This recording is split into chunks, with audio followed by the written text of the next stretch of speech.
pessoal, tudo bem? Hoje nós estamos aí recebendo uma visita muito ilustre, né? Que é a nossa amiga Márcia Nélia. Márcia é minha amiga há mais de 20 anos e ela nunca fez curso de pedagogia sistêmica comigo, mas ela é uma pedagoga sistêmica, uma professora sistêmica, uma psicóloga sistêmica, né? Ela acompanha esse trabalho há muitos anos e ela que me apresentou esse trabalho, né? Eu quero falar sobre isso também. Para quem está entrando agora, né? Meu nome é Ellen Vieira da Fonseca, eu sou professora e hoje eu atuo levando para todo o Brasil a pedagogia sistêmica, né, que vem aí como uma contribuição para dentro das escolas. Nós trazemos as leis naturais, né, as leis que Bert Hellinger nos apresentou para esse contexto do dia a dia, sobretudo, né, o contexto escolar. E aí um dos temas que é muito forte dentro da escola também é o tema da adoção. Por isso nós estamos aí já há 3 lives falando sobre adoção. E eu vou entrar agora com a minha convidada. A nossa convidada hoje é a Márcia Nélia, né? Uma querida amiga e também sistêmica de uma longa caminhada. Eu tenho certeza que todos vocês vão assim ganhar muito com tudo que a Márcia traz. Vamos entrando, vamos chegando. Márcia deve já chegando também. Aí, oi amiga, tudo bom? Tudo bom. Gente, então a Márcia é essa pessoa que já está aí se organizando, né, Márcia?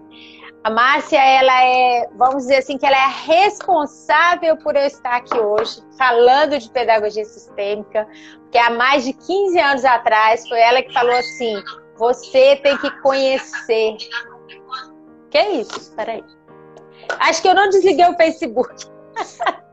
Agora desliguei. Foi a Márcia que disse assim, né, há 15 anos atrás, você tem que conhecer um trabalho que tem tudo a ver com você e você vai ficar apaixonada por ele. E aí ela levou um casal lá na escola que eu era diretora, né? E eu aluguei a escola para eles fizeram um trabalho de constelação lá, no fim de semana, eu nem sei se eu já falei isso aqui. Enfim, aí dali em diante nós começamos uma caminhada, né, com esse olhar do Bert Hellinger.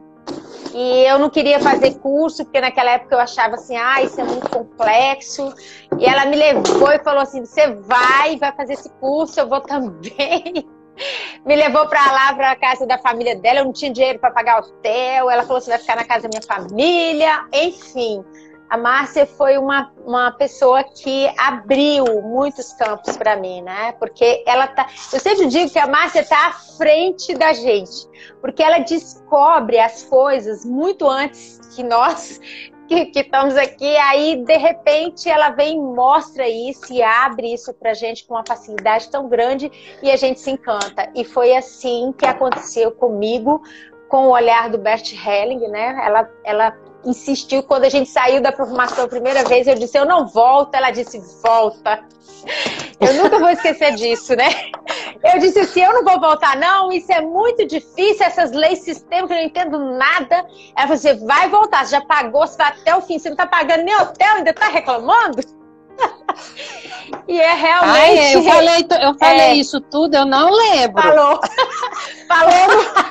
no caminho do carro, dentro do carro. E aí, enfim, a gente estava vindo de Goiânia, né? E aí, com isso tudo, graças a Deus, ela não me deixou naquele tempo desistir de seguir com esse olhar, que no início, para mim, que sou professora, e para todos os professores, a gente acha que é assim, muito diferente do nosso dia a dia, mas isso é só até compreendermos as leis. Aí nós começamos a perceber que está aqui, incluso dentro de nós, nas nossas ações, no nosso movimento diário. E aí, quando você percebe isso, você não consegue mais deixar de seguir sem estar atento a essas leis sistêmicas, né? E aí ela abre um campo de possibilidades para tudo na nossa vida. E hoje, né, nós vamos aí aproveitar um pouco da Márcia, com o tema adoção. Ela vem trazendo isso com tanto amor já durante tantos anos. E olhando através dessas leis, e a história que ela traz é uma história que eu posso dizer que eu acompanho isso, né, há mais de 15 anos, o que a Márcia movimentou com todo esse olhar sistêmico, né? Eu acho que a gente pode considerar que ela foi uma das primeiras pessoas que eu conheci que realmente fez uma adoção, vamos dizer assim, eu queria falar aquela palavra, Márcia, que o Bert fala. O Bert fala adoção responsável. Isso. E adoção não responsável. Isso, ela vai falar sobre isso. Mas ela foi a pessoa que a gente pôde perceber, uma das primeiras pessoas que atuou com essa adoção responsável dentro desse olhar de forma tão linda. Então eu não vou apresentar você muito mais, vou deixar você se colocar e você vai, né, colocando a história aí, qualquer coisa eu vou te perguntando, vou olhando aqui as perguntas também e a gente vai compartilhando juntas. Eu tô muito emocionada porque eu amo essa mulher de paixão, de coração, assim, é uma irmã. Né? Então, poder eu vou chorar. Poder trazer pessoas que a gente conhece há tanto tempo e segue essa caminhada também é algo grandioso, né? Então, agora é com você, minha querida. Bom, então meu nome é Márcia, eu sou psicóloga, trabalhei 25 anos no ensino especial, ou melhor, no ensino, né, e 16 anos no ensino especial. Trabalhei na estimulação precoce, em Taguatinga, durante 16 anos, e lá eu fiz um trabalho, coordenei um trabalho de orientação de pais de crianças especiais, porque eu vi que funcionava muito mais trabalhando os pais, 90% as mães, né? E as crianças tinham um desenvolvimento muito rápido, muito grande, muito acelerado. Então a gente atendia as crianças e a mãe, e os pais, né? Alguns pais também. Era aberto a todos os pais. Mas vamos lá com relação à adoção. Quando eu adotei o Vitor Hugo, isso era um projeto meu e meu marido desde namorado. Olha só, a gente falava, nós vamos ter nossos filhos e vamos adotar um. Era uma coisa que a gente já tinha entre a gente há muito tempo. Mas aí foi vindo um filho atrás do outro, foram 5. Foram 4, sendo que eu tive gêmeos, né? E uma determinada data, quando eu estava grávida da Marília, eu quase adotei gêmeos, 2 meninos. Me chegaram para mim e disseram, tem 2 crianças lá no hospital, a mãe abandonou e eu sei que você quer adotar, você quer ficar com os 2 meninos? Aí eu falei, mas eu tô de 7 meses, eu vou criar trigêmeos, né? Eu falei, não, mas eu vou falar com meu marido. Aí nessa questão de ir lá falar com meu marido, ele, não, vamos pegar o menino, vamos lá, não sei o quê. Quando eu cheguei no outro dia, uma médica tinha pegado os gêmeos para adoção. Então, passou. Mais para frente ainda eu comecei a perseverar, a insistir para fazer uma outra adoção. E também, assim, as coisas estavam muito enroladas, estavam muito assim, parece que não fluíam, né? Como diz o Bert, estava emaranhado. Aí a advogada falou assim para mim, Márcia, olha, sabe o que eu acho? Eu acho que seu filho ainda não chegou na Terra. Vamos dar um tempo? Eu falei, tá, vamos dar um tempo. Deus sabe, eu tô aqui, o universo sabe. Bateu na porta, falou quer, eu vou dizer quero. E aí eu dei uma brandada, né? Eu já estava com 4 meses, eu tive gêmeos. Todo mundo lembra lá na escola, né? E aí um dia, realmente, uma pessoa bateu na minha porta, uma vizinha, a Márcia, e falou assim para mim, olha, lá no hospital tem um menininho. E eu sei que esse menino é seu, vamos lá? E nesse dia eu ia dar uma palestra à noite. Eu falei, olha, eu não posso ir lá hoje, mas amanhã a gente vai. Então ela falou, eu vou de manhã, eu tinha algum compromisso. Não, ela foi no domingo, no horário à tarde para a noite, que era o horário que eu ia dar uma palestra, e amanhã cedo eu vou. Aí ela foi, eu cheguei da minha palestra, liguei para ela, falei, o menino é lindo, o menino é maravilhoso, a mãe realmente não quer, diz que vai deixar no hospital, papapá, papapá. Aí eu levantei cedinho de manhã, fui lá, comprei o enxoval todo, Assim que daria para uns 15 dias, 20 dias, a mãe, né? Tá, e fui. Cheguei lá, fiquei encantada com aquela criatura maravilhosa. E aí eu peguei ela, a mãe, e peguei o menino e falei, olha, nós vamos conversar. E levei ela lá para a escola, né? Eu tinha uma sala onde eu atendia os pais. E fiquei mais ou menos 4 horas com ela e uma amiga que acompanhava ela. Eu estava tentando convencer ela a ficar comigo. E tentei, e falei e tal. E falou, olha, eu vou ser madrinha dele, eu dou tudo para ele. Não, eu não tenho condições, eu estou desempregada, eu não tenho família. Blá, blá, blá.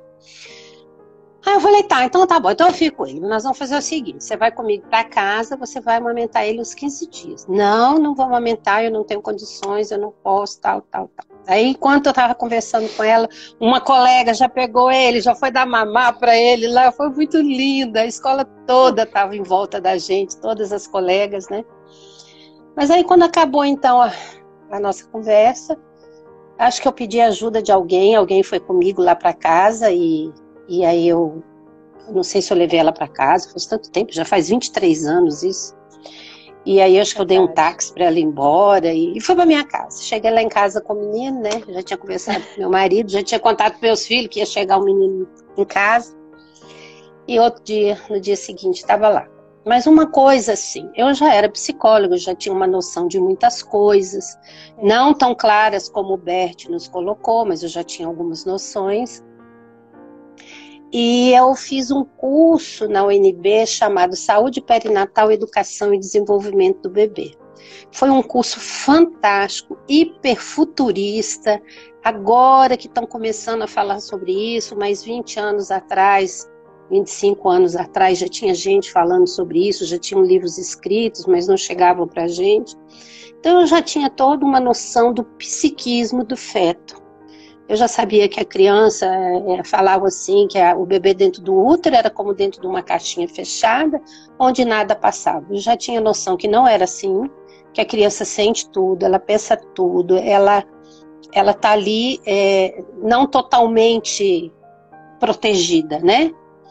E que ele já sabia tudo que ele estava passando, tudo que estava acontecendo. Tá. Então eu cheguei em casa, deitei ele, né? E comecei a conversar com ele. Ele tinha um dia. Ele nasceu num dia, eu peguei no outro. Comecei a contar a história dele.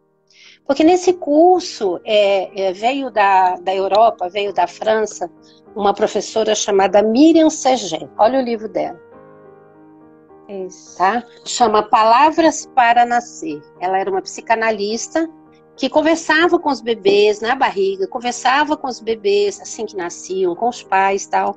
E eu já fazia isso lá na estimulação precoce com os bebês, né? Então eu sentei e comecei a conversar com ele, contando com a forma mais delicada, amorosa possível. Eu tinha um grande no lugar no meu coração pela mãe, já bem antes, né? Do pai, da mãe, daquela criatura que chegaria até mim. Mas uma coisa muito linda que aconteceu, que sempre eu tirava um horarinho para sentar e conversar com ele, né? Aí eu olhava nos olhinhos dele e ia falando. Aí quando ele estava com 3 meses, quando eu tinha essas conversas com ele, né, ele começou a tampar minha boca. Aí eu falei, 3 meses, gente. Aí eu falei assim, Marília, vem cá, minha filha.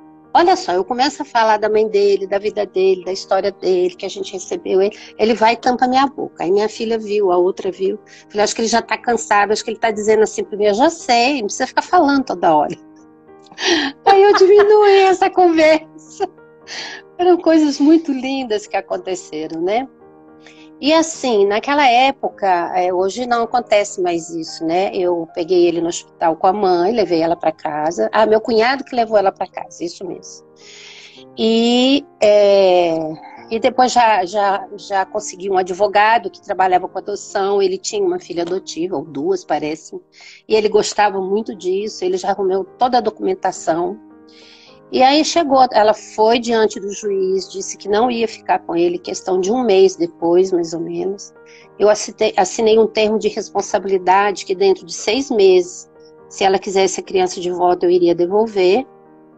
E eu realmente falei que ia devolver. Eu falei, não, e falei para ela, eu falei, olha, com 1 mês, 2 meses, 6 meses, 1 ano, se você quiser seu filho de volta, ele é seu, eu tenho consciência disso, né?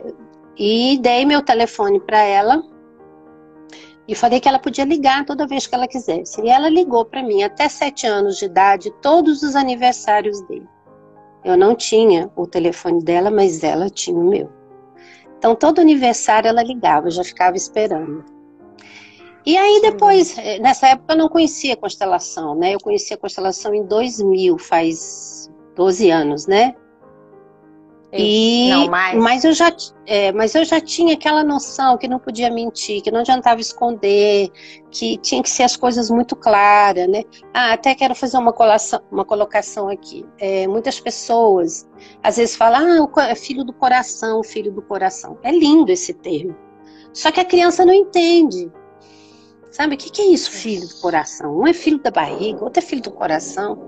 Então a gente tem que ser amorosamente muito claro com a criança. Olha, você sabe, então é muito perigoso, porque assim, o imaginário da criança é uma coisa assim, não, como é que é? O filho do coração? Como assim? O meu irmão é da barriga e eu sou do coração, eu nasci do coração. E aí eu já tinha uma conotação que essa psicóloga já tinha dado umas orientações para mim, essa francesa, Miriam Seger. Até na época que ela veio, ele estava com 1 mês, eu fui para o meu curso de pós-graduação, levei ele numa cestinha, ela viu, eu peguei o bebê no colo, ela falou, Márcia, mas você e ele tem uma coisa linda, tá? E não fique com culpa. Não fique com culpa que você não tirou filho de ninguém. Ela já tinha tomado essa decisão, existem muitas histórias atrás de uma criança que a mãe dá. Muitas vezes nem ela tem condições, ela já tinha uma certa noção disso e me orientou. Que é o destino dela, é a história de família dela. Então, tira a culpa da cabeça, você não tirou filho de ninguém, ela te deu, ele está muito bem com você, e aquilo para mim, assim, foi porque fica na cabeça da gente, né? Tanto que eu queria convencê-la e não convenceu. Eu falei, mas que psicóloga horrorosa que eu sou. Tentei convencer a mulher a ficar com o bebê, não quis ficar. Fiquei com tudo isso no meu coração e na minha cabeça. Mas com o tempo, né, as coisas foram se encaixando, meus filhos receberam muito bem, a adoção saiu rápido. Aí com 1 aninho ela ligou, com 2 aninhos ela ligou, com 3 aninhos. Aí quando ele estava com 4 aninhos, eu falei assim pro pessoal lá em casa. Ninguém vai atender o telefone hoje, só o Vitor Hugo. Porque ela vai ligar, e olha, gente, é barra na família, porque a avó tem ciúme, as irmãs têm ciúme, meu marido era tranquilo, ele era muito sereno com as coisas que eu falava, mas os filhos às vezes ficavam muito bravos comigo. Você deixa essa mulher, né? A minha avó foi uma coisa muito linda, minha avó morava comigo. Aí quando ele chegou, ela ficou assim, fascinada, que criança linda, maravilhosa. Nossa, mas como é que pode uma mãe abandonar um filho, que coisa horrível. Aí 10 dias depois ela falava assim, ai, que mãe abençoada que deu esse filho pra gente. Ela mudou, ela abriu o coração dela para a mãe do Vitor, para o pai do Vitor, para a família, sabe? Assim, foi muito lindo. Realmente, olha, gente, no dia que ele chegou, foi num domingo. Na outra semana, nós fizemos assim uma festinha, um churrasquinho, uma festinha, porque os amigos queriam ir. Gente, foi 100 pessoas na minha casa. Foi uma coisa muito doida. Eu acho que no fundo todo mundo tem vontade e não tem coragem, né? Não. Então assim, eu recebi mais. Esse menino ganhou tanto presente, esse menino ganhou tanta coisa, ele ganhou tanta coisa. As pessoas chegavam e se encantavam, falavam, gente, não é possível, parece festa de aniversário, né? Mais de 100 pessoas. Eu recebi naquele sábado e naquele domingo na minha casa. Todo mundo queria ver o Vitor Hugo. Realmente foi uma alegria muito grande. E com o passar do tempo, aí eu conheci... sim, aí com 4 aninhos, um dia ele atendeu... E eu falava, um dia sua mãe vai... Você vai conhecer sua mãe, eu vou te ajudar. E sempre que ela ligava, eu tentava... Você não quer ver ele? Você não quer conversar com ele? Você não quer ter... A gente pode ter uma relação junto? Não, eu não posso, eu não quero. Eu tô muito feliz. Eu lembro que uma vez... Acho que com 4 anos que foi isso. Que ela me fez até chorar, porque ela disse assim... Eu nunca me arrependi. eu sei que meu filho está muito bem, agradeço a Deus por ter sido você, e pá, pá. Aí eu sentei assim, eu estava fazendo o curso lá no UNB, sentei no chão comigo e chorar. Então fique tranquila, Márcia, eu estou muito feliz. E aí acho que foi com 5 anos que ela ligou, que eu fiz ele atender o telefone, né, e já preparei ele, falei, ó, sua mãe da barriga vai ligar, é a mãe que te deu vida, ela que deu você pra gente, tal, tal. E realmente ele ligou, ela ligou, e eu pedi para todo mundo sair de perto, e ele atendeu o telefone. E aí falou, ela ficou muito nervosa, muito agitada, ela disse que na época ela, ai, Márcia, eu fiquei sem fala, tá? Eu falei, ai, sua mãe tá aí? Não, minha mãe não tá, minha mãe saiu. Mentira, eu tava escondida lá, não. e conversou, tal. Aí ela desligou. Não, então eu ligo depois. Aí ela disse que respirou, uns 20 minutos, 30 minutos, ligou de novo, ele atendeu de novo, aí ela conversou comigo. Conversou com ele. Onde ele estudava, onde ele estava, com quem que ele falava, se ele estava bem. E ele vai responder tudo. Aí quando eu cheguei, ela falou assim, mãe, uma amiga sua que chama Ana ligou aí para você. Eu falei, você conversou com ela? Ai, mãe, conversei muito com ela, ela perguntou tanta coisa, eu falei tudo com ela, conversei. Falei, sabe quem é ela? Não, mãe, porque ela não se apresentou, né? Eu falei, ela é a mamãe Ana, que a gente tanto fala aqui, que deu vida a você e nos trouxe você para nós. Ele, é mesmo, mãe? Eu falei, é. Não, que legal. Uma vez ele me perguntou assim, mãe, que ele adora batata frita, sabe? Ele sempre gosta, acho que toda criança gosta, mas ele era uma coisa descomunal. Aí um dia a gente estava viajando e ele falou assim para mim, ele estava comendo batata frita e ele falou assim, mãe, me explica. Porque eu falei para ele assim que a mamãe dele trabalhava numa lanchonete de sanduíche. Por isso que ele amava sanduíche e batata frita. Porque ele devia estar comendo aquilo da barriga.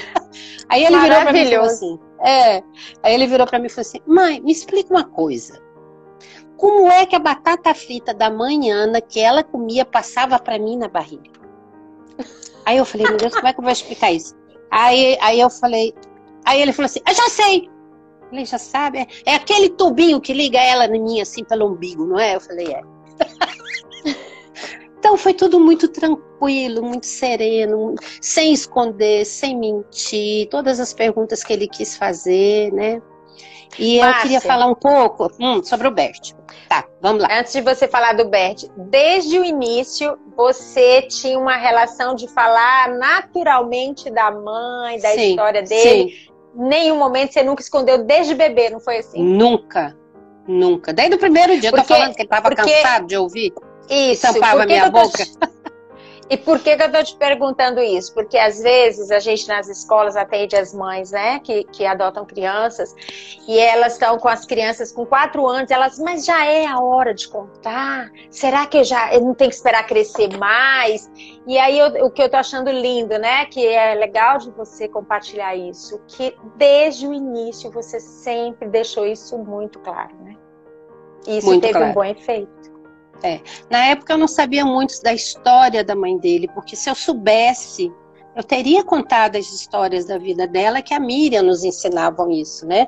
Que lá na França, os bebês quando são levados para adoção, no hospital que ela trabalhava, eles colhiam a história da mãe. As mães deixavam lá, elas tinham parto anonimamente, não deixavam o nome, mas eles colhiam a história da mãe e contavam com os bebês. A Miriam conta que na época achavam que ela era louca, porque ela sentava do lado do bebê e contava a história da mãe, do pai, o que aconteceu, o que não aconteceu, por que não podia ficar com ele, sabe? Uhum. E ela percebeu, e o hospital percebeu, que muitas crianças, bebês que eram abandonadas, tinham paradas cardíacas e respiratórias, e muitas vezes morriam. Mas as crianças que sabiam da sua história, que sabiam que iriam ser cuidadas, eles contavam, você vai ficar aqui 3 meses, tem cuidadores, enfermeiras, médicos, e nós vamos procurar uma mãe para você, e depois você vai para ela. E as crianças pararam de morrer de parada respiratória, de parada cardíaca, porque eles ficavam seguros, tranquilos, sabendo que alguém estava cuidando. Depois, com o tempo que começaram a levar a sério o trabalho dela, hoje as enfermeiras é que fazem isso, né? E hoje o bebê sai do hospital com um álbum de foto dele, da história do pai, da história da mãe, dos avós, da onde ele veio e tal. Então, é muito lindo esse trabalho dela. Então, eu estava muito bem orientada com isso, né? Com o passar do tempo, eu conheci o Bert Hellinger, né? Melhor, eu conheci eu não me lembro agora o nome de um que veio na Alemanha, e eu conto que foi paixão à primeira vista, e que depois virou um amor muito grande, né? Eu me apaixonei pela constelação. Eu ia contar uma fofoca. Não, mas aí escuta. Aí eu comprei o livro imediatamente e já fui ler. E eu não gostei do que estava escrito no livro sobre adoção. Eu fiquei com a pulga atrás da orelha. Porque a gente entende mal as coisas que o Bert fala. E uma vez, num dos cursos que eu fiz com ele, uma mãe chegou para mim e falou assim: então o Bert é contra a adoção. Eu acho que ele fez uma constelação nela lá, não sei. E ele é contra a adoção, ele me espremeu, não sei o quê, papapá, não sei o quê. Foi uma pergunta que ela fez e ele respondeu, né? E aí chegou a minha vez de sentar ao lado do Bert. Eu falei: Bert, eu tenho total consciência de que você não é contra a adoção. Mas as pessoas pensam que você é, pela forma como você fala. Então eu queria que você falasse um pouquinho sobre isso. E contei para ele que eu tinha um filho adotivo, né? Aí ele falou: e você tem feito o quê? Aí eu contei mais ou menos. Ele falou: não, tá tudo certo. E agora, quando é que você vai dar o nome da família dele? Eu falei: o dia que ele tiver maior, eu vou dar o nome da família. Eu vou retornar o nome de família dele para ele. E o ano passado eu consegui isso, né? Demorou alguns anos. Bem uns 10 anos, né? Porque a justiça não estava acostumada com esse tipo de ação. E nós tivemos a sorte de cair na mão de uma juíza que conhecia o trabalho do Bert Hellinger. Ela foi a favor, né? A advogada que fez o processo para a gente, colocou trechos do livro do Bert Hellinger falando da importância.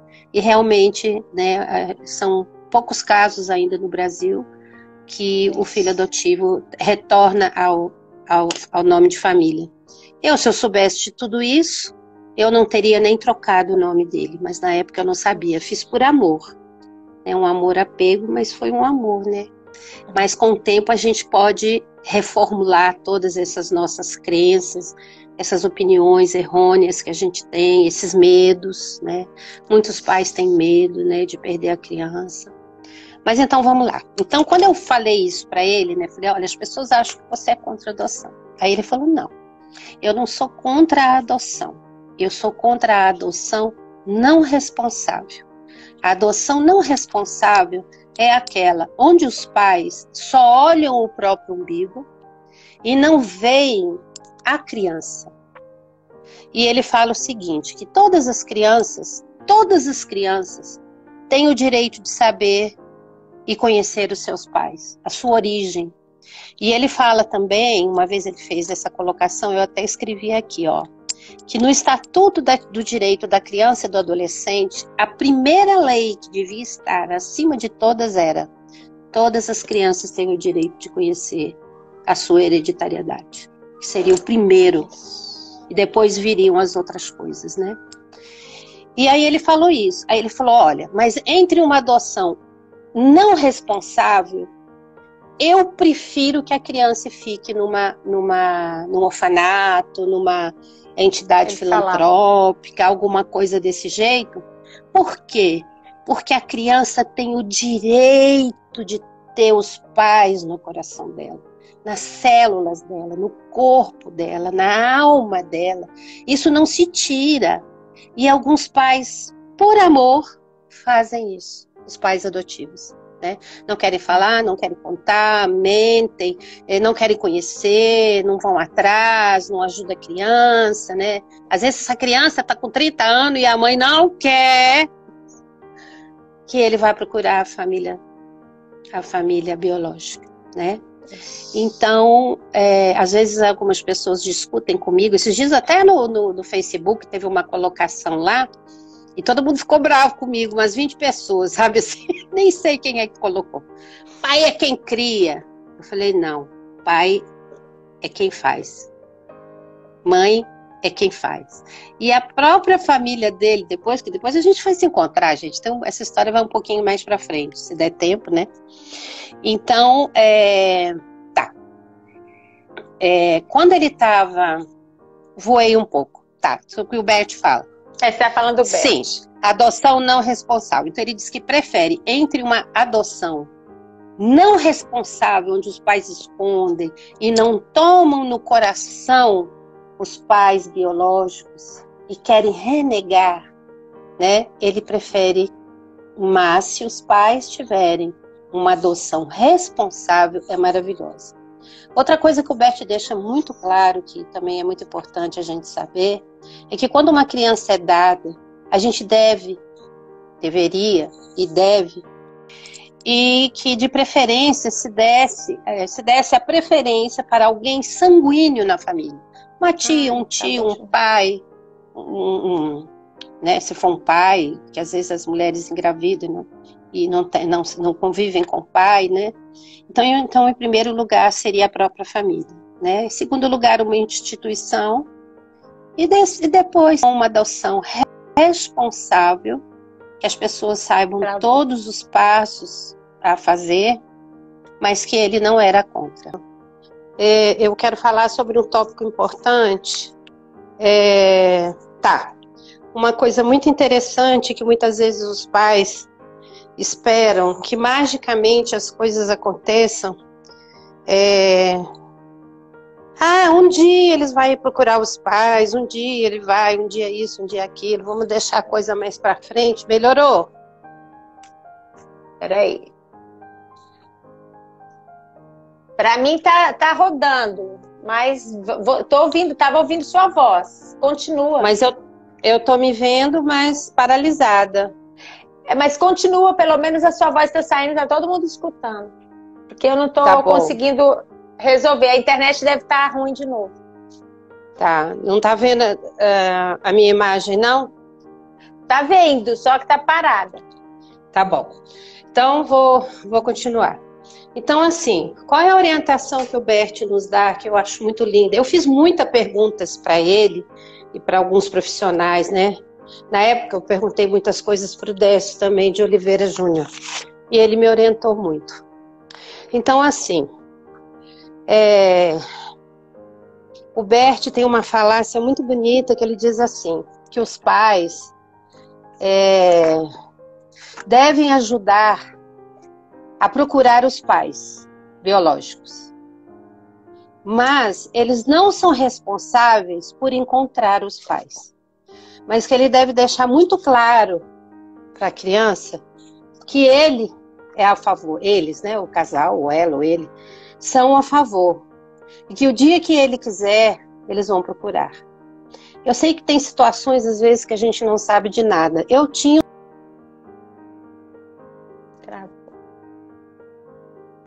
E ela ligava uma vez por ano. Aí voltou. E ela ligava uma vez por ano, né? E então, quando... aconteceu uma coisa muito linda. Quando o Vitor Hugo ia fazer 7 anos de idade, antes dele fazer... E todo ano eu perguntava, você quer conhecer ele? Eu levo para você conhecer. Ele já sabe de você, ele tem vontade, ele pergunta de você. Não. Aí uma vez teve uma constelação, eu na época ainda não trabalhava com constelações. Eu já fazia, minha família já fazia. E aí eu dei uma de presente para ela assistir. E ela foi assistir, era sexta, sábado e domingo. E aí ela foi, era aniversário dela, eu dei de presente para ela, ela foi. Eu só sei que depois dessa constelação, ela sumiu uns 20 dias, não me ligava, eu não achava ela, não sabia. Eu falei, meu Deus, o que será que aconteceu, né? Isso. A mãe do Vitor? A mãe do Vitor, a Ana. Aí um mês depois ela voltou, aí ela falou, olha, eu precisei de um tempo, e eu fui reconciliar com a minha família, porque eu contava para ele, gente, era tão lindo, eu falava assim, você é um segredo da sua mãe. Você é um segredo. Um dia a gente vai... Ele achava a coisa mais... Mãe, eu sou o segredo da minha mãe. Ai, que coisa, né? Ele achava o máximo. E aí ela foi, reconciliou com a família, viu o pai, viu a família e tal, voltou, ela falou, agora eu tô pronta para ver ele. Mas um ano antes, lembrei agora, um ano antes eu convidei ela para o aniversário dele de 7 anos. E foi na McDonald's, ela chegou, tal, eu apresentei ela, falei, olha, essa aqui é uma amiga minha, trabalha comigo na escola. Assim, foi tranquilo, gente, ela não teve emoção, não teve, foi muito suave, né? Aí ela deu um presente para ele, tal, ela foi com a sobrinha dela, tal. E o interessante é assim, eu não contei para ninguém da minha família. Aí daí a pouquinho minha mãe chegou e falou assim para mim, quem é aquela mulher ali que tá conversando com o Vitor Hugo? Eu falei, quem é? Uma colega minha da minha escola. É nada. É a mãe do Vitor Hugo, é a cara dele. Minha mãe ficou brava comigo. Daí a pouquinho chega uma filha. Mãe, quem é aquela moça? Eu, não, uma colega minha da escola. Eu nunca menti pra ele, mas mentia pros outros. Olha só. Os outros filhos, né? Tá, passou. Aí ela fez a constelação, foi. Ela falou, agora eu tô pronta. E aí a gente marcou, então, um passeio no shopping pra gente se encontrar. Aí ele levou um presente pra ela. Olha, a gente foi linda. A gente passou umas 2, 3 horas junto dentro do shopping, passeando, conversando, brincando. Né? Foi muito tranquilo. Agora, o dia mais emocionante, esse eu chorei pra caramba, foi quando ela levou ele a primeira vez. Aí a gente começou a se conversar, sair uma vez por semana, sair um sábado, sair um domingo, ia pro cinema, ia pra isso, ia pra aquilo. Ele achava... E ele, mãe, quando é que eu vou conhecer minha família? Eu falei, você ainda é um segredo. Quando deixar de ser um segredo sua mãe contar, aí nós vamos. E aí teve um aniversário de uma prima dele e eu fui com ele. Gente, vocês não têm ideia do tanto que... Ainda bem que eu fiquei assim, lá no fundo, bem escondido, lá do banheiro. Porque eu ia pro banheiro, chorava e voltava. Porque ele ficou alucinado. Olha, eu vejo fotos de aniversário dele, assim, nunca faltou nada para ele, mas ele sempre triste, sabe? Sempre assim, com aquele semblante triste. Nesse dia, ele transbordava de alegria. Aí ele ia, passava na frente do fotógrafo e aparecia na frente. Aí ele, mãe, aquele lá é meu tio. Mãe, aqueles 2 lá são meu primo. Mãe, aí vinha me contar, vinha me contar. Gente, foi uma... Não dá, olha, sabe, assim, era uma coisa que eu tinha que ter filmado. Na época não tinha celular, né, assim, para filmar. E era uma coisa linda. Foi um dia muito lindo. Esse dia eu chorei muito, fiquei muito emocionada, né. E aí contei, ela foi contando para minha irmã. Aí nessa festa, o menino dela falou assim, nossa, mas aquele menino parece tanto com você. Filho daquela sua amiga, parece com você. E aí ela foi contando. Aí no aniversário dele de 8 anos, ela... no aniversário isso foi com 7, 8, 9 anos, não sei. Eu convidei a família dela inteirinha para vir. Arrumei uma van, coloquei todo mundo dentro. Veio o tio, veio... Você foi, né, Ellen? Acho que as outras colegas que estão por aí também foram nesse dia, né? Eu fiz uma festa no boliche. Aí veio aqueles primos e eu... Não, gente, vocês não têm noção da alegria, da satisfação de ver e de fazer o que é correto pela felicidade de um filho, né? Então eu nunca... As pessoas achavam que eu era doida, né, Hélio? Não tinha gente que falava, tinha colega que falava assim, eu não acredito, isso não existe, meu Deus do céu, lá, você não tem medo, você é isso, é... Não, gente, a gente se dá muito bem. Olha, foi eu digo que foi uma história de amor, né? Uma história de fantasia de amor. Foi muito lindo tudo isso, né? E depois, o outro ano, quando ele estava com 10 aninhos, 11 aninhos, não sei, eu fui lá no Piauí conhecer o avô dele, a esposa do avô, os tios, Esse os foi primos. lindo. Esse foi maravilhoso. A gente passou 15 dias lá no Piauí, né? Que a família dele era do Piauí. E aí a gente tinha vontade. Aí ela já tinha contado para a família, né? Já tinha contado. Ela contou tudo. E aí uma coisa interessante, aí a gente queria saber do pai. Aí ela só falava o nome dele. Eu não sei, o nome dele é isso e ele era do exército. Me fala mais. Ela não queria falar, não queria tocar, não queria... E eu devagarinho. Mas com o primeiro nome, que não era um nome muito comum, e eu sabendo que ele era do exército, eu tive vontade de ir lá no exército, sentar, chamar um coronel, sei lá, um general. Olha, eu preciso achar o pai desse menino. E aconteceu uma coisa muito linda, porque um dia ele estava doentinho, não lembro o que ele teve, e eu levei ele numa homeopata, uma médica homeopata. E ele chegou, acho que ele estava com uns 9 anos. E ele chegou tal, e o homeopata faz muita pergunta na questão emocional, né? E ele foi contando, a minha mãe de barriga, essa aqui é minha mãe, né? Eu sou mãe de outra barriga, tal. Aí ela virou para ele e falou assim, me conta uma coisa, o que é que tá assim, pesado no seu coração? Aí ele olhou para mim, sabe, assim, com aquele olhar assim, será que eu posso falar isso na frente da minha mãe, né? Falei, pode, filho, você pode falar o que você quiser. Você sabe, mãe, eu sei o que vai no seu coração.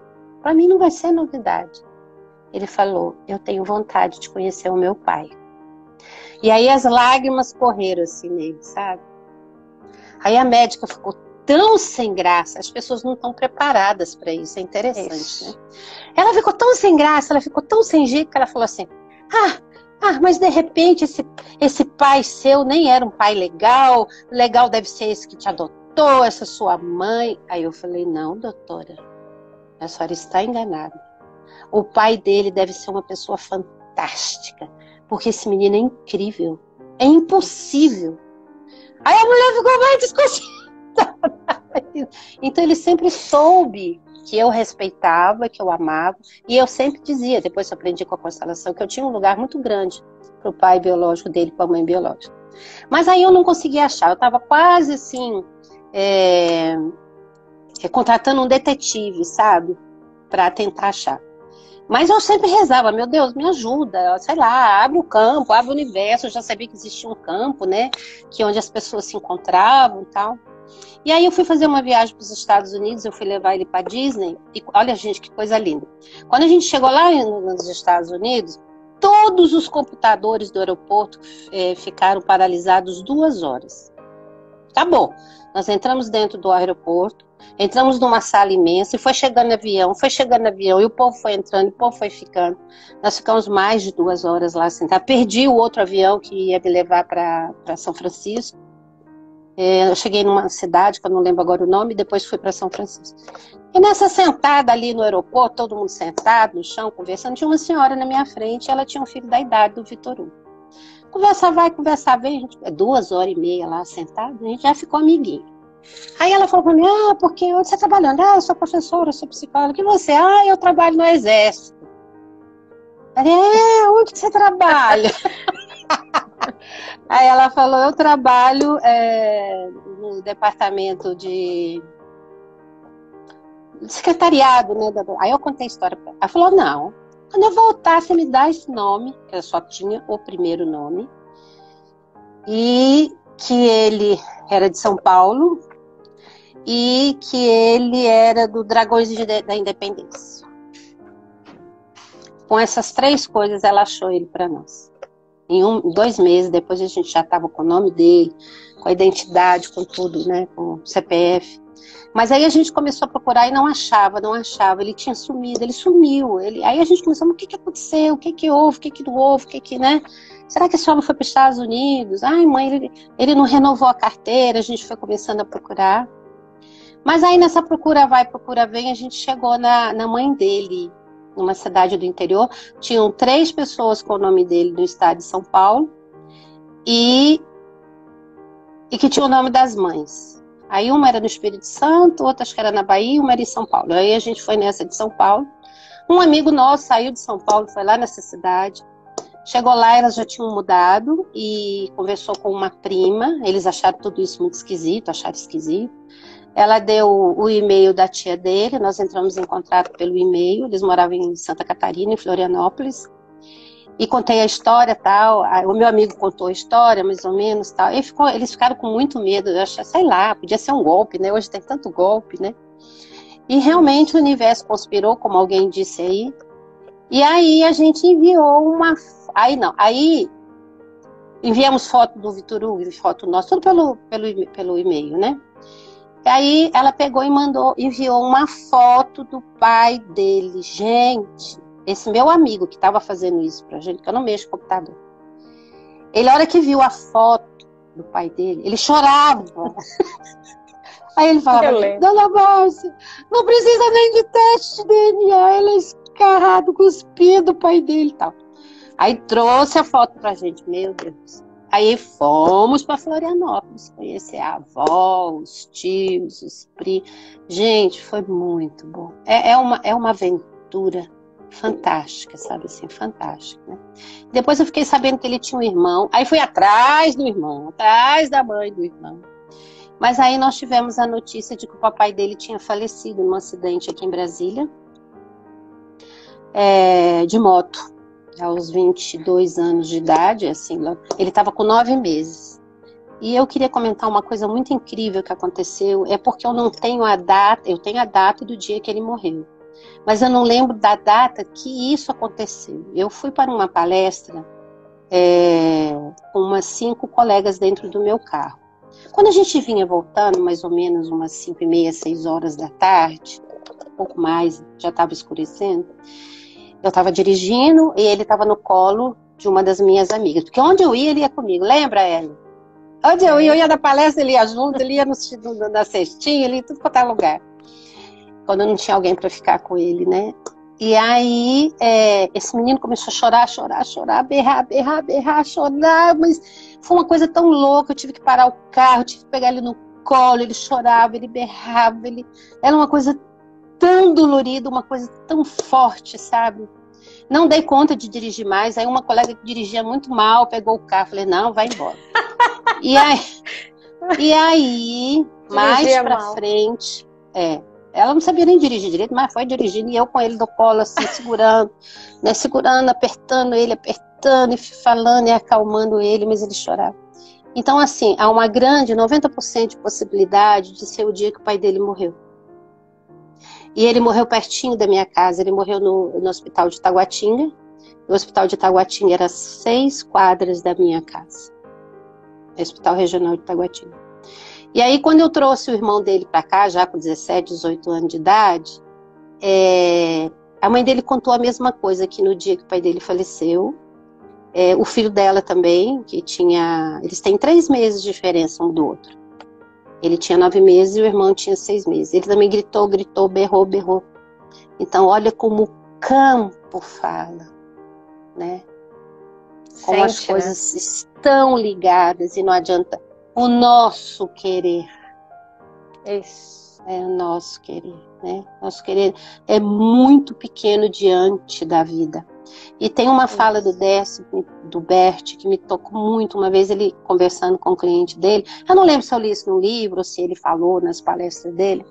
Ele tinha uma situação lá e ele fez uma pergunta para esse homem, para esse pai. Ele falou assim: o que é mais importante na sua vida?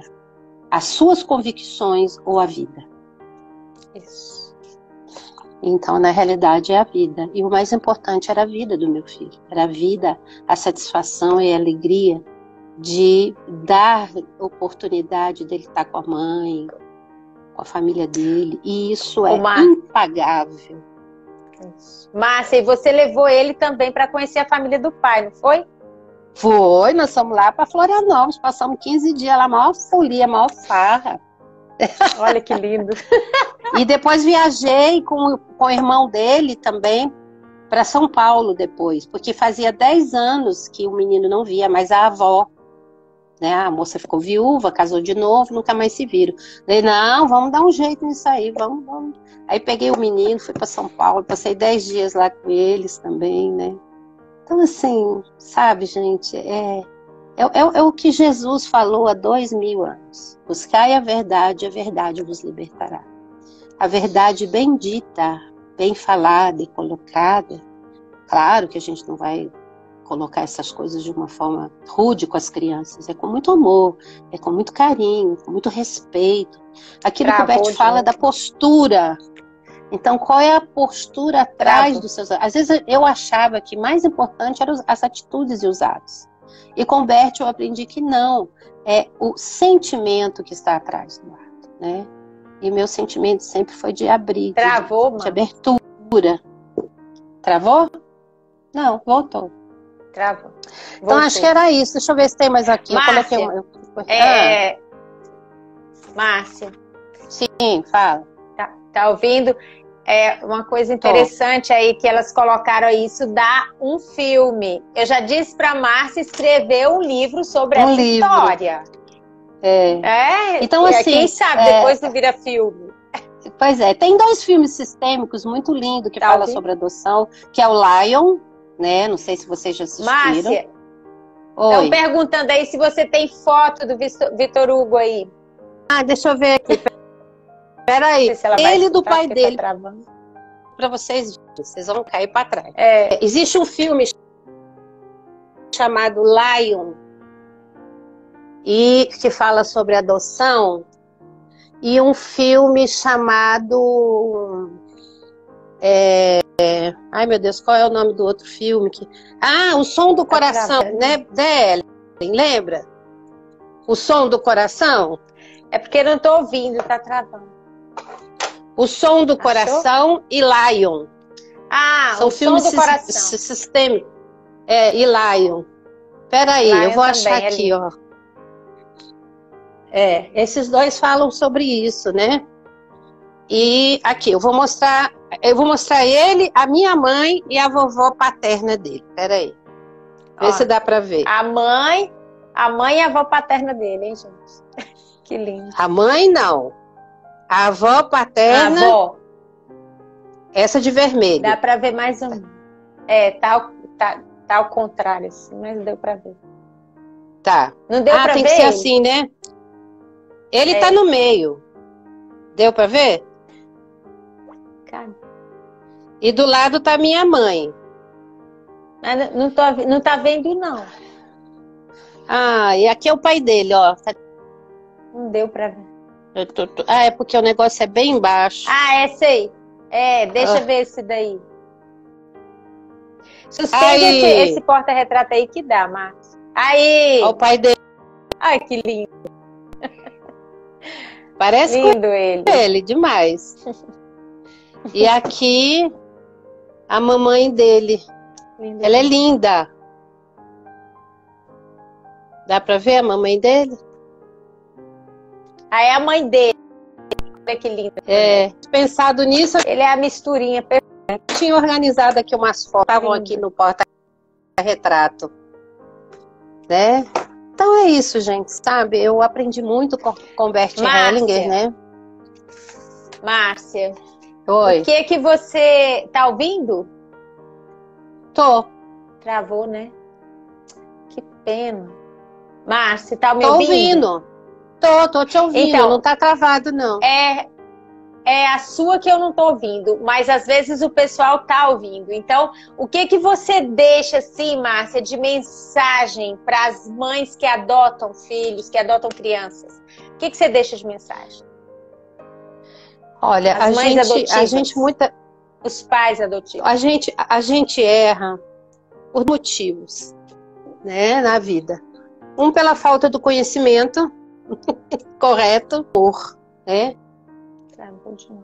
Mas é um amor apego, é um amor ciumento, é um amor de apego, um amor que a gente tem receio, né, de adotivo para os pais, né?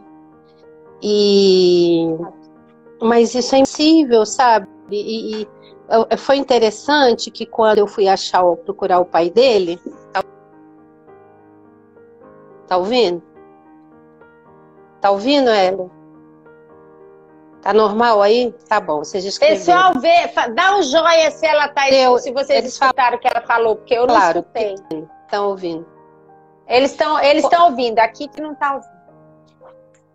Quando eles falando. Quando nós decidimos achar o pai dele, a minha filha, que era advogada, tinha muito receio. Mãe, você é doida, para com isso, você fica procurando as coisas, ser normal. Também. Eu falei, se for normal, não vai acontecer, a gente tem que fazer a parte da gente. Não adianta, né? E aí eu perguntei para ela assim, minha filha, você que entende de direito, você que acha que dentro da justiça eu posso perder ele? Ela falou, não, mãe, você não vai perder. Achei que fosse a minha, mas não é não. Falei, então faz o seguinte, você fica com o seu direito, eu fico com a minha psicologia, tá? Eu vou procurar o pai dele. E foi tudo lindo, todo mundo amou, depois eles conheceram conheceram a constelação, né? Meus filhos também conheceram a constelação familiar e foram entendendo todo o processo, né? Então é assim. Que lindo, né, Márcia? Mas assim, a adoção responsável, né? Ela é linda, ela é maravilhosa. E quando a mãe dele foi fazer a segunda constelação, que ela fez uma primeira antes da gente se conhecer, né? Que eu dei de presente para ela de novo. E eu estava presente, porque eu coordenava os grupos, né? E aí o Décio falou assim para ela: olha, eu queria te dizer uma coisa, Ana. Faz mais de 15 anos que eu trabalho com constelação familiar. E em todos os grupos de workshop nossos, sempre tem um caso de adoção. 1, 2, 3 casos de adoção. Mas a única adoção responsável que a gente viu até hoje foi a do seu filho. Então eu me senti muito feliz. E interessante é que eu nunca fiz uma constelação da minha relação com ele ou ele comigo. Nunca fiz. Nem precisava. Nem precisava, né? Eu dei para a mãe, depois ele fez uma com o papai dele, para dar um lugar bem grande para o papai dele no coração, né? E é isso, gente. Tirem da cabeça contra a adoção. Ele não é contra. Ele é contra a adoção irresponsável. Né? Que é uma adoção que ele diz que os pais só veem o próprio umbigo. Ou que os pais adotam porque não tiveram filho, ou porque pessoais. Eu já tinha 4 filhos. Eu tinha um amor muito grande, né? Nossa família jorrava um amor muito grande, né? E podia vir até mais, né? Mas aí ficou em 5, né? Então é isso, gente. É muito lindo tudo isso, né? E sempre que eu posso, né? Eu dou esse livro de presente do Bertatti, né? Porque eu acho que é o único livro que existe que fala sobre adoção com a visão sistêmica, né? Eu compro, vou na livraria, compro e dou de presente muito esse livro, né? Esse livro é bem simples, né? Muito, muito. Mas a pedagogia sistêmica é muito simples. Ela é muito verdadeira, ela é muito clara. Eu lembro que quando o Bert já fazia as constelações familiares, né? Ele contou isso pra gente, não sei se você lembra, que ele não tinha escrito nenhum livro ainda. Na realidade, quem fez o primeiro livro de constelação familiar não foi ele. Foi outra pessoa que transcreveu um workshop de 3 dias. Aí o cara falou assim para ele: mas Bert, pelo amor de Deus, você tem que ensinar isso em livro, você tem que escrever sobre isso, você tem que nos ajudar, você tem que... Isso é maravilhoso. Aí ele falou assim: olha, a constelação é algo para ser vivido. Não é algo para ser estudado intelectualmente. Mas eu até já tentei, mas não sai de 3 páginas, porque são 3 leis. 1, 2, 3. Isso. Então ele sempre verdade. Fala isso. Falava, né? Ele sempre ele falava isso. Então, são as 3 leis. São leis. Na época ele nem falava em leis, ele chamava de ordens. Ordens, né, do amor. Mas hoje a gente sabe que são leis, e são leis imutáveis. O nome do livro do Bertatti, estão perguntando, é Como Alcançar o Sucesso, Adoção. Renato Bertatti. É um médico de São Paulo, viu, gente? Que perguntaram. Sim. É um médico de São Paulo. Uma pessoa colocação aí, que eu também coloquei aqui nas minhas anotações, sabe? Isso. Que eu trabalhei 10 anos com constelações familiares, você sabe, eu organizava workshops para o Décio e para a Ilma. E eu vi, acho que mais de 2.000 constelações, né? E o filho adotivo, ele não quer magoar o coração dos pais, então ele fala que não quer saber, ele fala que não gosta, ele fala que não precisa, ele fala um monte de coisa que não é verdadeira. Da boca para fora. Da boca para fora. A hora que é colocada uma criança adotiva dentro do campo, lembra, Ellie? É um jorrar de amor. Na hora, às vezes, aparece um pouquinho da raiva, mas daí a pouquinho. Isso a gente presenciou várias vezes, né? E a gente vê muito isso, né? Você viu muito isso nas constelações, eu também, mas eu vi muito isso dentro das escolas, No momento em que eu atendi uma criança que vinha, que era adotada, e ela não, para a família, nada, mas na hora que eu trabalhava com fio invisível, era amor demais, e ela guardava aquilo como um segredo, porque ela tinha uma lealdade, ela não queria magoar a família de origem, porque aí não estava livre, né, para falar, como a Márcia mostrou na história dela, o tanto que ela deixou desde que o Vitor Hugo nasceu, livre para falar da mãe, para falar do pai, para falar do amor que existe em cada célula, né? Então as crianças, elas querem esconder isso, elas não se sentem livres. E eu achava lindo, porque as mães, quando traziam, a criança estava agitada, não queria aprender, e quando a gente fazia o movimento, e a mãe podia dizer isso para ele, você está livre, meu filho, para amar seus pais em cada célula, e a mamãe também dá um lugar, a criança de um dia para o outro melhorava na escola. Isso eu vi muitas vezes.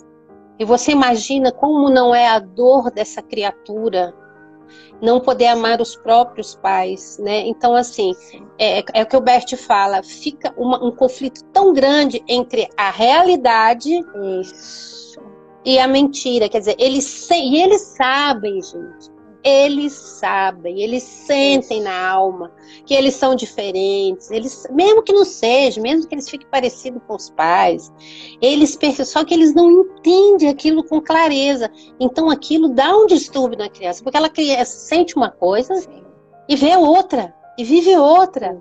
E isso é uma confusão muito grande. Claro que vai ter distúrbio de aprendizagem, distúrbio de comportamento, distúrbio de, sei lá, a imagem.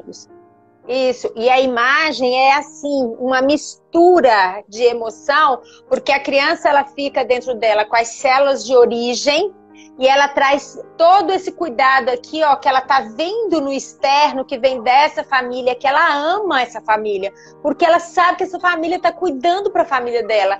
E essas emoções que vêm com essa família e as emoções que estão presas dentro dela fazem isso aqui, ó. Fica uma bagunça mesmo. Teve criança que falou assim, eu vejo tudo assim, misturado. O que significa isso? Eu tô vendo misturado, eu não tô conseguindo respirar sentindo a minha origem com quem me adotou, né? Que são amores que se juntam na criança. E eu vi muitas crianças e muitos professores adultos que são adotados. O professor adulto, que ele é adotado, ele tem um efeito na sala de aula, porque também se ele não pode amar os seus pais, não trouxe isso para a consciência dele, para o coração dele, que os pais estão ali, fazem parte dele, isso tem um efeito nele quando ele está trabalhando com as crianças, sobretudo um professor. E aí se ele recebe um aluno que é adotado, isso entra imediatamente numa ressonância. E o que eu tenho visto, assim, que vai muito com tudo que a Márcia falou, né? Que os professores que são adotados, ontem a gente viu o caso da Fátima, né? Quando eles trazem essa liberdade para o coração de poder amar a sua origem e de poder trazer todo junto aqui no coração. A gente tem o exercício dos bonecos de força, que ele pode pôr os 4 dentro do coração. Não dá para excluir, mas a origem primeiro. Quando ele faz essa junção aqui, toma isso como uma força, ele muda todo o percurso. E o mais lindo, muitos deles estão travados, estão com um movimento de depressão, não conseguem atingir o coração dos alunos. De uma hora para outra muda tudo, ele toma força, ele começa a ter sucesso naquilo que ele faz. Quão importante é a origem, é a gente deixar esse amor transbordar, fluir, né? A mesma coisa. É aquela frase, né? Pai e mãe não é quem cria, não. Isso. Pai e mãe é quem gera. Isso é verdade. Isso é um fato. Isso é um fato. Aí eu comecei a contar que teve um bater. Que eu coloquei isso. Não, pai e mãe é quem gera. Querendo ou não querendo, essa é a verdade. Tome a realidade. Aí indiquei uns livros para eles lá no mas ficaram muito bravos comigo. Não, pai é quem cria, pai é quem cria. Pai não é, não. Pai é quem... Não. Né? A própria família dele, as tias falavam, Márcia, mãe é quem cria, para falar aí. Eu vou aproveitar a sua fala, fica paradinha aí, para poder você escutar e eu te escutar. A sua fala agora para dizer para todo mundo que uma das minhas alunas, né, que é professora dentro de uma escola, ela estava nesse movimento da pedagogia sistêmica e ela é uma professora adotada. e ela me manda no dia, se eu não me engano, dia dos pais ou da família, eu não me lembro. Ela me mandou uma mensagem com a cópia do bilhete que a escola mandou para que todos os alunos entregassem para suas famílias. E a frase era: pai é quem cuida, não quem... pai é quem cuida, não quem dá a vida. Ela viu a frase, ela já estava no movimento da pedagogia sistêmica, ela já estava tomando seus pais de volta, né?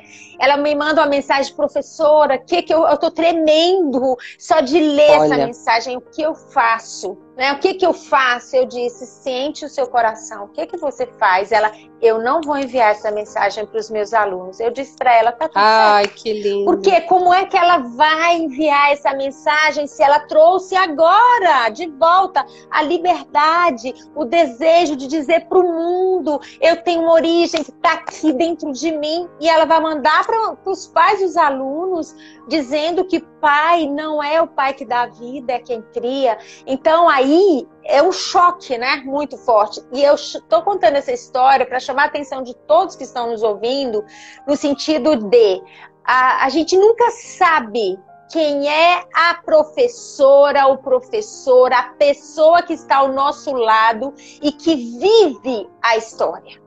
Porque às vezes ela não vai te contar isso. A gente às vezes tem na sala crianças adotadas que também a gente não sabe, mas a criança sente de 0 a 100, a pessoa adulta sente, e ela tem que guardar isso, porque no externo nós não temos muitas vezes essa compreensão desse grande amor por quem dá a vida, porque nós no externo geralmente julgamos a pessoa que deu o filho para adoção. Mas desde a semana passada eu estou aqui trabalhando isso, trazendo isso para vocês, para mostrar que nós não temos livre-arbítrio. Muitas vezes eu dou meu filho para alguém cuidar, não porque eu queira. Eu acordei e vou dar. Existe uma história por trás. E existe um movimento para quem dá e para quem pega a criança e vai cuidar da criança como uma mãe adotiva. Então, essas são histórias que se encontram. Ontem a gente falou disso, né? São 2 histórias de amor, e que se elas podem ter liberdade para fluir o amor dentro dessa criança, essa criança segue com o fluxo, ela não precisa chegar na vida adulta com um monte de revoltas e etc. Verdade. Eu lembro de um caso de uma pessoa que ele foi aos 60 anos de idade atrás do pai e da mãe biológica, depois que ele... E foi uma revolta dos irmãos, uma revolta. Mas olha, a pessoa esperou 60 anos de dor, de depressão, de tristeza, né, de apego naquele coração. E a gente sabe que isso tudo traz consequências. Tem consequências pequenas, médias, e tem consequências trágicas. Né, Helena? A gente sabe disso. O Bert coloca isso pra gente. Não pela questão sabe, né, Márcia? Adoção, mas pela questão da forma que ele chama, né? Adoção responsável e não responsável. E a gente sabe, pelos históricos daí, que a maioria delas, as pessoas escondem, as pessoas não contam, não querem falar, não querem ajudar, não assim, é um segredo mesmo, sabe? E mesmo assim, que não seja, não, mas eu contei que ele é adotivo. Ponto, não tem mais nada, não se abre para o mais. E Márcia, eu quero também, antes de encerrar, colocar para todos que eu quis muito desde o início, queria que ela até tivesse vindo primeiro, que a Márcia trouxesse essa história, porque para que isso espalhe. Quanta leveza para um filho que pode fluir esse amor dos 2 lados, né? Então, a gente deixa essa mensagem aí para todos. Aqui não existe, né? O Bert nos ensinou isso. Não existe julgamentos. Nem há quem entrega o filho para adoção e nem a quem adota. Não existe julgamentos. E todos os dias a gente pode dar um passo e abrir um espaço para algo novo, né? Então a sugestão é: experimente olhar para a criança e enxergar em cada célula do olhinho dela que você vê o pai e a mãe de origem. E isso faz a diferença para quem são os pais adotivos, que a gente viu ontem, a Janete falou disso, né? A Márcia falou disso de novo. Mas para quem é professor, olhou para a criança que é adotada, olhe para sua origem e olhe com amor para quem está cuidando. Os 4 são importantes para esta criança na ordem. Primeiro origem, depois quem cuida, né? Quem ajuda todo esse movimento. Acho, olha lá, ó, gente. agora tá melhor. Olha ele aqui, ó. Olha ele no meio das duas avós, é? A vovó paterna e a minha mãe e ele, lá em Florianópolis. Que lindo! Nós vamos encerrar aí com essa imagem linda, né? Agradecer a Márcia demais por esse momento. Olha lá que lindo. A gente fica muito feliz. E aí, Márcia, na hora que o canal estiver aberto, nós vamos sentar lá e passar a pandemia, né? Aí nós vamos fazer entrevistas ao vivo e a cores para deixar tudo registrado aí de forma muito mais ampla, né? E sem cortes com a internet. Quero te agradecer, olha... Beijo no seu coração, muito grata. Eu tenho certeza que todo mundo ganhou muito.